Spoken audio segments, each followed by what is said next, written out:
Alhamdulillah. Wassalatu wassalam ala rasulillah wa ala alihi wa sahbihi ajmain. Amma ba'd. A'udhu billahi minash shaitanir rajim. Bismillahir rahmanir rahim. Ya ayyuhallazina amanu udkhulu fis silmi kaffa. Inna ad-dina indallahi al-islam.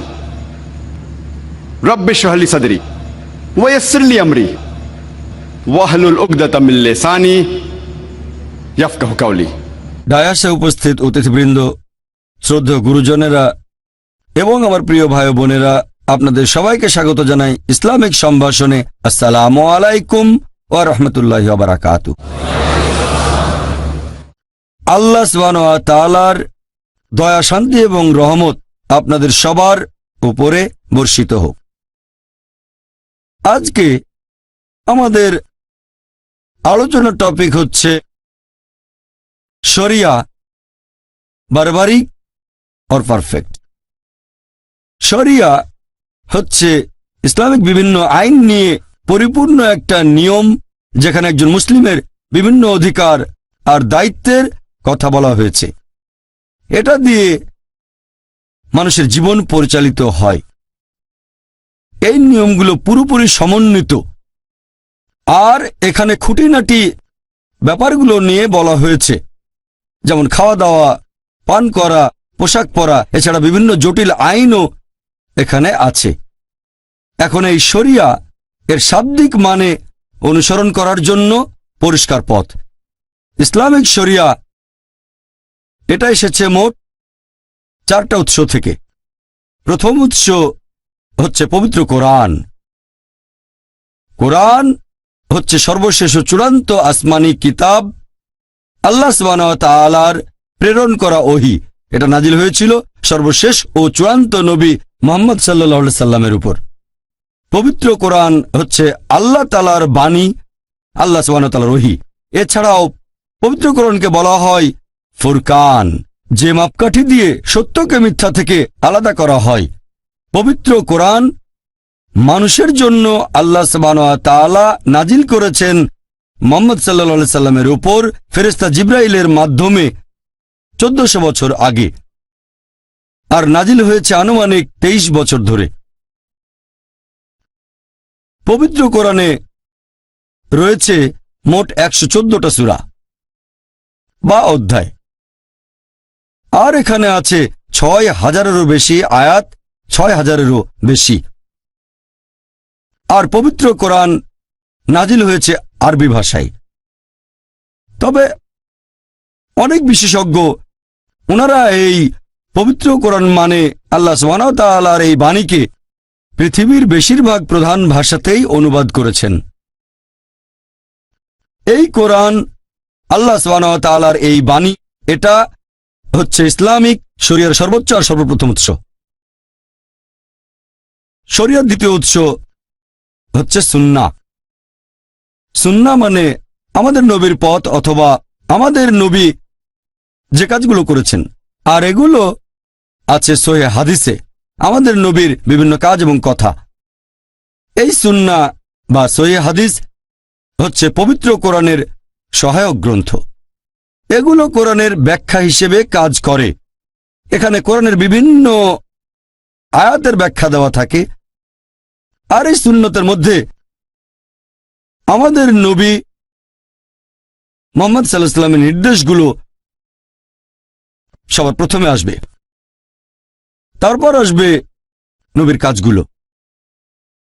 আবার অনেক সময় নবীর বিভিন্ন নির্দেশগুলো ভালোভাবে বোঝার জন্য দেখার প্রয়োজন হতে পারে সাহাবীগণ তখন কি করেছিলেন।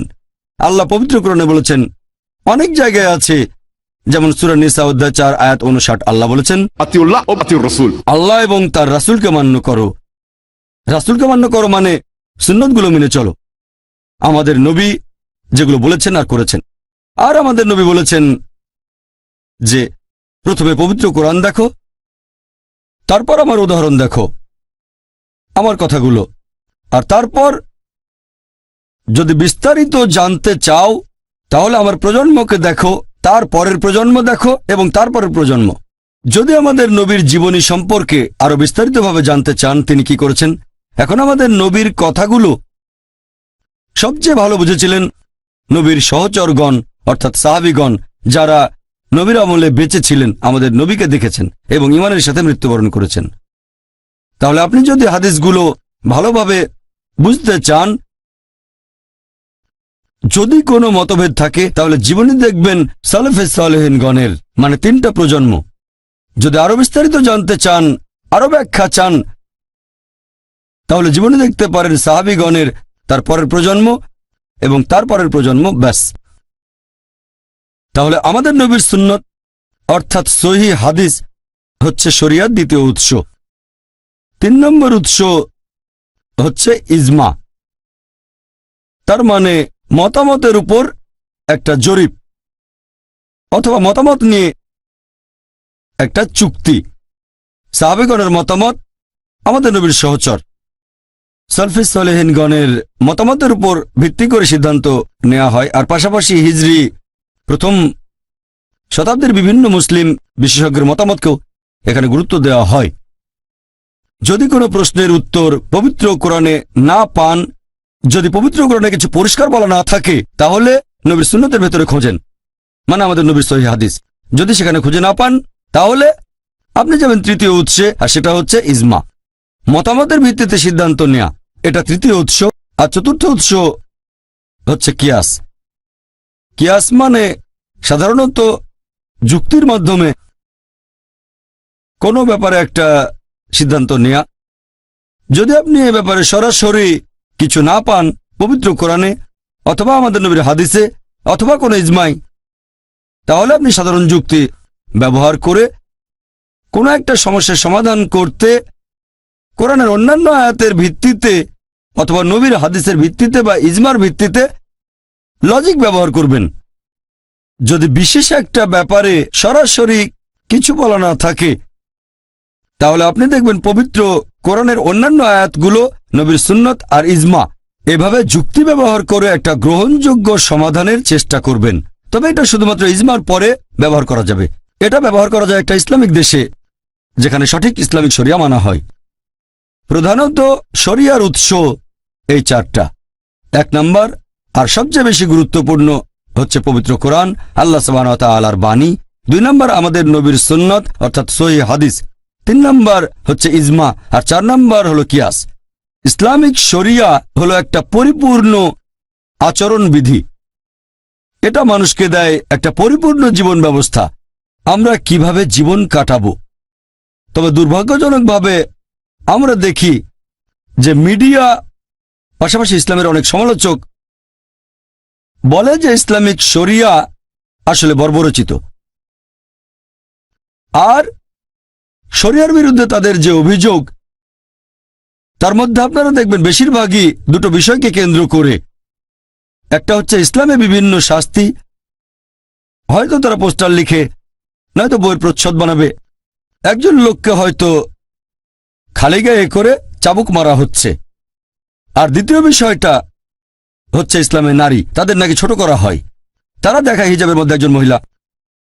এই 2টো বিষয় দিয়েই সাধারণ সমালোচকরা শরিয়াকে আক্রমণ করে আর বলে এটা বর্বরতা। এছাড়া আরো কিছু অভিযোগ। আজকে সময় কম, তাই শরিয়ার সবগুলো দিক নিয়ে আলোচনা করতে পারবো না। তাছাড়া সময়ের স্বল্পতার কারণে আমি মিডিয়া এবং ইসলামের সমালোচকদের করা সবগুলো অভিযোগের উত্তর দিতে পারবো না এখানে। তবে হাতে যে সময় আছে, ইনশাআল্লাহ আমি চেষ্টা করব যাতে শরিয়া সম্পর্কে কিছু ভুল ধারণা দূর করতে পারি। আমি আগেও বলেছি, প্রথম পয়েন্টটা, বেশিরভাগ পশ্চিমা লেখক আর ইসলামের সমালোচক শরিয়া ভিত্তিক শাস্তির প্রসঙ্গ তুলে ইসলামকে আক্রমণ করে। এখন ইসলামিক আইনে, ইসলামিক শরিয়ায় শাস্তিটা নাকি বর্বরচিত।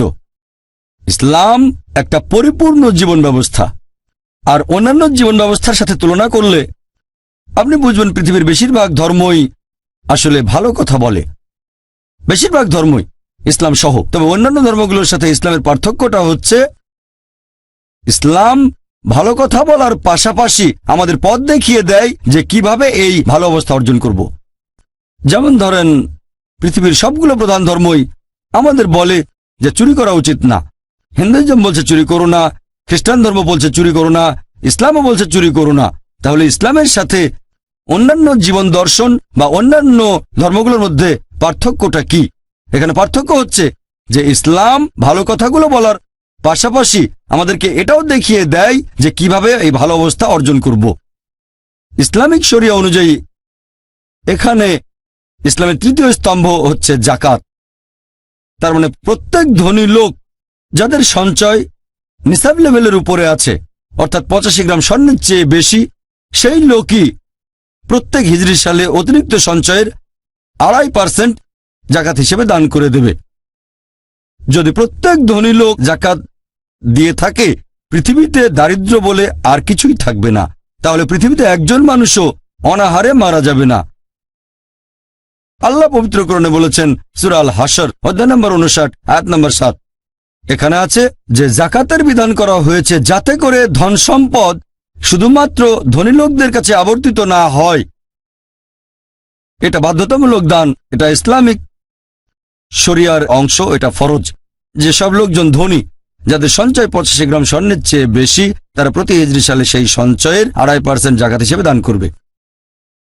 আর তারপরেও ধরেন কেউ চুরি করলো, আল্লাহ পবিত্র কোরআনে বলেছেন সূরা মাইদা অধ্যায় নম্বর 5 আয়াত নম্বর 38 যে একজন চোর, হোক সে পুরুষ অথবা নারী, তার হাত কেটে ফেলো। এটাই আল্লাহ তাআলার পক্ষ থেকে আদর্শ দণ্ড। অনেকে হয়তো বলবে, হাত কেটে ফেলবেন? এই বিজ্ঞান আর প্রযুক্তির যুগে ইসলাম একটা বর্বর ধর্ম, এটা একটা নিষ্ঠুর ধর্ম। আর অনেকে এরকম ভাবে যে যদি সৌদি আরবে যায় সেখানে আইনটা এরকম। অনেকেই মনে করে যে হয়তো সেখানে অর্ধেক মানুষেরই হাত কাটা পড়েছে। অনেকেই মনে করে যে সৌদি আরবে যেহেতু এই আইন আছে তাই প্রতি দুজনের মধ্যে একজনের হাত কাটা পড়বে। বিশ্বাস করেন, আমি পর্যন্ত কয়েকবার সৌদি আরবে গেছি, আমি অনেকবার গেছি, এখন পর্যন্ত একটা মানুষ আমার চোখে পড়েনি যার হাত কেটে ফেলা হয়েছে। হতে পারে কিছু লোকের হাত কাটা হয়েছে, আমি একজনও দেখিনি। আইনটা এতই কড়া যে মানুষ অন্তত 10 বার চিন্তা করবে চুরি করব কি করব না। ইসলামিক শরিয়া এরকমই, এটা আপনাকে উপদেশ দেবে চুরি করো না। তবে সব মানুষ এই উপদেশ মেনে চলবে না। যারা আল্লাহকে বিশ্বাস করে তারা মানবে, কিন্তু সবাই মেনে চলবে না। এখন এই সমস্যার সমাধানটা কি হবে? এটার সমাধান হচ্ছে, যদি তারা আল্লাহ সুবহানাহু ওয়া তাআলার নির্দেশগুলো না মানে অবশ্যই শাস্তি পেতে হবে। আর বর্তমানে আমেরিকাকে পৃথিবীর সবচেয়ে উন্নত দেশগুলোর একটা বলা যেতে পারে। আপনারা কি জানেন চুরি ডাকাতির দিক থেকেও আমেরিকা পৃথিবীর মধ্যে একেবারে প্রথম সারিতেই আছে? আপনাদের একটা প্রশ্ন করি, যদি আমেরিকা ইসলামিক শরিয়া প্রয়োগ করা হয় ইউএসএতে, যে প্রত্যেক ধনী লোক যাদের সঞ্চয় 85 গ্রাম স্বর্ণের চেয়ে বেশি, তারা প্রতি হিজরি বছরে সেই সঞ্চয়ের 2.5% জাকাত দেবে। আর তারপরেও যদি কেউ চুরি করে তাহলে শাস্তি হিসেবে তার হাত কেটে ফেলতে হবে। এখন আপনাদের একটা প্রশ্ন করি, আমেরিকায় বর্তমানে চুরি ডাকাতির যে হার সেটা বেড়ে যাবে নাকি একই রকম থাকবে নাকি কমে যাবে? অবশ্যই কমে যাবে। এটা একটা প্র্যাকটিক্যাল আইন। আপনি শরিয়া প্রয়োগ করেন, অবশ্যই ফলাফল পাবেন। সেজন্য আমি বলছি যে ইসলামিক শরিয়া একেবারে নিখুঁত। আইন প্রয়োগ করব ফলাফলের জন্য, শুধুমাত্র বইয়ে লেখার জন্য না। মানুষ এখানে তর্ক করে আর ভাবে যদি এই আইন প্রয়োগ করেন, দেখছেন কত মানুষ চুরি ডাকাতি করছে, আমেরিকায় হাজার হাজার মানুষ চুরি ডাকাতি করে, তাহলে কি আপনি হাজার হাজার মানুষেরই হাত কাটবেন? শরিয়া প্রয়োগ করলে বদলাবে না মাত্র কয়েকজন, আর বাকি সবাই আল্লাহ চাইলে কখনো চুরি করবে না। অন্যরা এখন জানে যদি অ্যারেস্ট হই বের হয়ে যেতে পারবো, ঘুষ দিতে পারবো, বড়সড় কোনো শাস্তি পাবো না। তবে যদি শাস্তিটা কঠিন হয় তাহলে চুরি করার আগে 10 বার অন্তত চিন্তা করবে, তখন চুরির ইচ্ছাটাও কমে যাবে। আর মানুষজন এটা বুঝতে পারে না যে ইসলামিক শরিয়া পরিপূর্ণ, এটা নিখুঁত। তার মানে এই না যদি কোনো গরিব লোক রুটি চুরি করে কারণ তার ক্ষুধা লেগেছে এজন্য হাত কাটতে হবে না। যদি গরিব লোক চুরি করে কিছু খাওয়ার জন্য, এটা আসলে সরকারের, ইসলামিক কর্তৃপক্ষের দায়িত্ব সবাইকে খাবার দেয়া। সে কেন খাবার জন্য চুরি করবে? দায়িত্ব আসলে মুসলিম উম্মার, দায়িত্ব দেশের মানুষের। আমরাই খেয়াল রাখবো আমাদের প্রতিবেশী যেন খেতে পারে। বুঝতে পারছেন, এই শাস্তির ক্ষেত্রেও বেশ কিছু নিয়ম আছে। যদি অনেক টাকা চুরি করেন ইত্যাদি ইত্যাদি, তখন শাস্তি হবে এরকম। আর ইসলামিক একটা দেশে কোনো লোকের খাবার চুরি করার প্রশ্নই আসবে না। সেজন্যই আপনারা দেখবেন পৃথিবীর মধ্যে সৌদি আরবে সবচেয়ে চুরি ডাকাতির পরিমাণ কম।